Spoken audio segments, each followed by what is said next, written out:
Synoptikud on meid juba üle nädala aja hoiatanud kõrgrõhu ala eest, mis toob endaga kaasa väga krõbedad külmakraadid.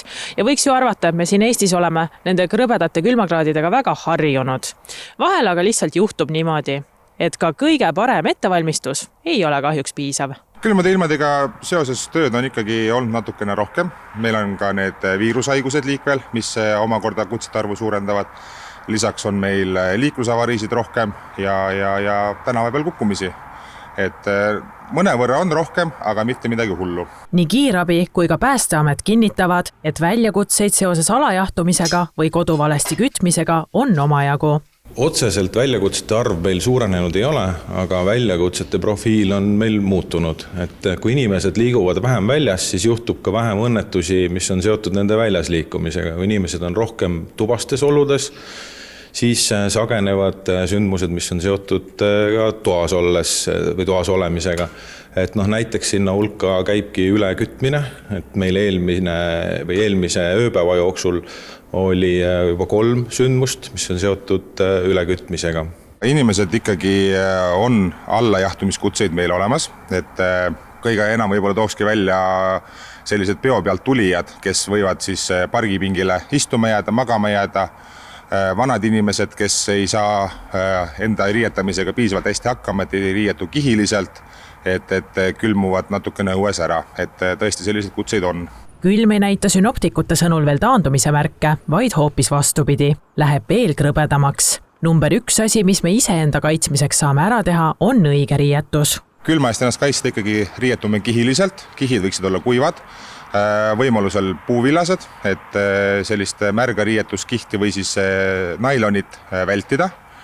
Ja kindlasti saapad, et 3 põhipunkti, mis inimesel võiksid olla kaetud, on müts, kindad ja jalad, et oleksid soojas, siis on juba päris hästi. Kui üks asi on täiskasvanu puhul õigesti riietamine, siis veel erilisemat tähelepanu tuleb pöörata lastele. Laste puhul on tähtis vaadata nende vanust, oleneb lapse vanusest kindlasti ja oleneb millist riietust või milliseid soojakotte siis vanemad laste puhul kasutavad. Et see kõik määrab siis selle aja pikkuse, kui kaua võib lapsega olla õues. Ja lapse enda enesetunne, et kui ikkagi põsed ja nina on külmad, siis võiks ikkagi tuppa ära minna juba lapsega. Päästeameti jaoks annavad talvisel ajal kahjuks tooni tulekahjud, millest arvestatav hulk on seotud, nagu varasemalt juba välja toodi, kütmisega. Päästeamet tuletab aga meelde, et kütmine ei ole töö, mida lihtsalt mööda minnes teha saaks. Tegu on protsessiga, mida tuleb teha väga hoolikalt. Seda protsessi saab laias plaanis jagada 3. Kütmiseks valmistumine ehk see tähendab seda, et küttekeha ja lõõr on puhastatud ja nad on töökorras. Et kui nad ei ole töökorras, siis tegelikult neid kasutada ei tohi. Järgmiseks kütmine. Et kütmisel on oluline, et ei köetaks üle, ehk et kui läheb väljas külmemaks, siis see ei tähenda seda, et ahju võib rohkem küttekoormust panna ehk et küttematerjali sisse.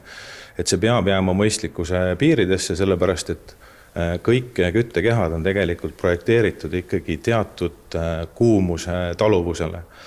Lisaks ei tohiks jätta küttekeha järelevalveta, et kütmine on, nagu ma ütlesin, töö ja seda tuleb teha hoolikalt, sest eelmise aasta lõpus oli meil sündmus, kus kohas ahjust välja siis pudenenud sädeme tõttu hukkus Lääne-Virumaal ka inimene tulekahjus. 3. osa ehk kütmise lõpetamise juures tuleb tähele panna, et ei tohi ahjust või kaminast kuuma tuhka kohe välja võtta ja jätta kusagile vedelema, sest ka välja tõstetud ja järelevalveta jäetud tuhast on saanud alguse mitmeid tulekahjusid. Väga oluline on ka teadmine, et pärast kütmist võiks olla umbes 8-tunnine paus enne kui uus ahju täis panna. Päästeamet toob veel välja ühe talvise põhjuse, miks inimestel päästjaid on vaja läinud. Siin külmadega on ka juhtunud selliseid sündmusi, kus kohas hakatakse torusid leeklambiga lahti sulatama, siis meie igal juhul ei soovita sellist tegevust, sest ka need on põhjustanud tulekahjusid.